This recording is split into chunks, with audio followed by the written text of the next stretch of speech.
Hello, so my name is Thomas Hillen Eriksen and I'm a professor of social anthropology at the University of Oslo. And as a matter of fact, I've been at the University of Oslo nearly all my life. But I've also been in a lot of other places, doing field work on various visits and travels, and I would describe myself as a fundamentally curious person. I've written more than 50 books about anything from Charles Darwin to happiness.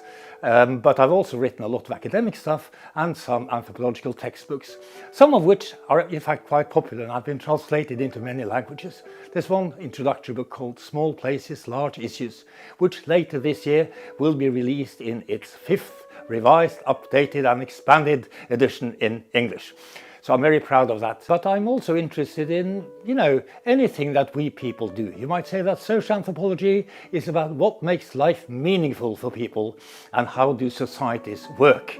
And these are questions that have dogged me all my life. And the most fundamental question I've been raising throughout my work on globalization, on ethnicity, on climate change, on Mauritius, on plantation societies is, what is the meaning of the word we? And this is a question you can spend a lifetime exploring, as I've had. Now I'm 61 years old and I've just published a new book. It may be my 61st book. I haven't really I don't have a count of the number of books, but it looks like this in Norwegian and it's called 7 Meanings of Life. Actually, in English it's going to be called 7 Meanings in Life, because I don't think life has a meaning. Life is meaning. This may be my most personal book ever. It's an essay. It's inspired by people like Michel de Montaigne, the inventor of the literary essay, who's also one of the people I'm having an ongoing conversation with throughout the book. And it's a book which builds on my experience as a human being, as a parent, as a spouse, as a member of a local community, but also as an anthropologist who travels, who encounters people, who reads, who listens to music, who watches films. So it's this kind of book.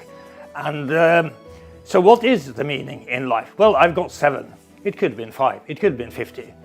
But I guess the most fundamental meaning in life to me is that the meaning of life is relationship and process. It's not here, it's between. There is a lot more between than inside. And if you look at this hand, you may think that you see 5 fingers, but look closely and maybe what you see is actually 4 relationships between fingers. And without the thumb, the index finger would be, well, not worthless, but it would be much less interesting. So it's that which is between that I'm exploring. Through these stories, I'm telling stories about people I've met, about books that I've been reading, about things that I've been thinking.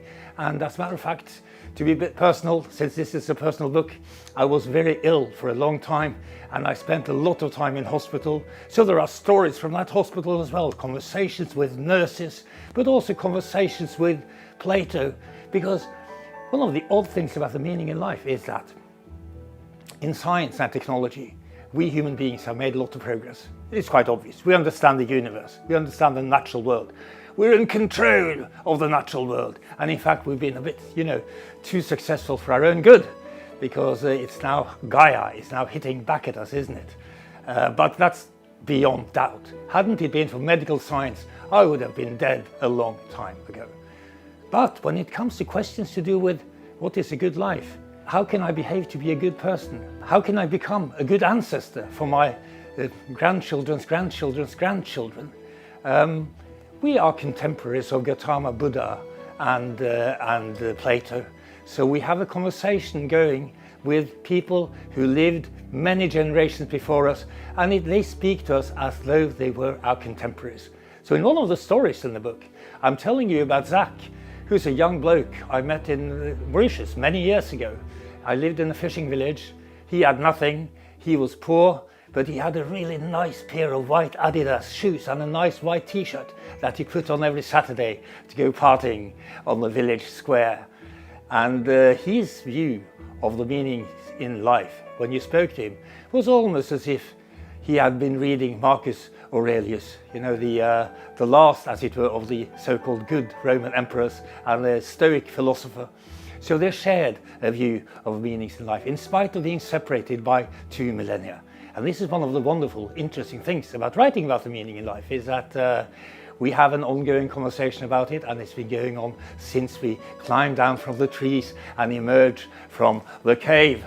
And so we are all contemporaries. We are all tiny little voices in a big cosmic chorus that stretches back in time and forwards in time and across in space, and that encompasses humanity.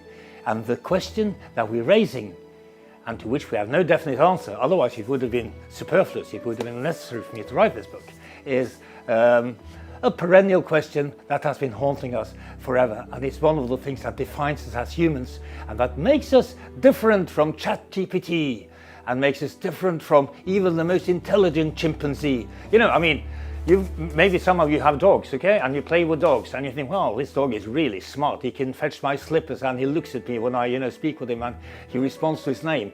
But that dog would never utter the following sentence: "It is true that my father was poor, but at least he was honest." Whereas we human beings say things like this all the time, and that's the kind of thing that makes us human.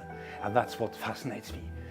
There's one chapter in this book that I hadn't expected to write. I knew that I had to write about relationships. I knew that I had to write about scarcity as one of the meanings in life. And in this ridiculously affluent society in which I live, which is Norway, the one thing that we lack is scarcity. I knew this. I knew I would have to write about letting go, about death, and a number of other things. But also and about slowness, because I wrote a book about slowness and time and technology. I speak fast, but I can do other things slowly. So I wrote a book called Tyranny of the Moment about 20 years ago about information technology and time. So I knew that I had to write about slowness, but I was surprised to discover that I also had to write a book about, a chapter about the moment. That's one of the meanings in life. The moment, the instant, the first lick of an ice cream on the first warm spring day when you don't have a worry in life, the sort of exasperation of not getting what you want when you want it, and then suddenly you get it, and the feeling of being rewarded. It only lasts for an instant, but it's like a caramel, it's like a piece of candy that you can suck on almost forever, and when times get tough you can find it at the back of your mouth and continue to suck on it.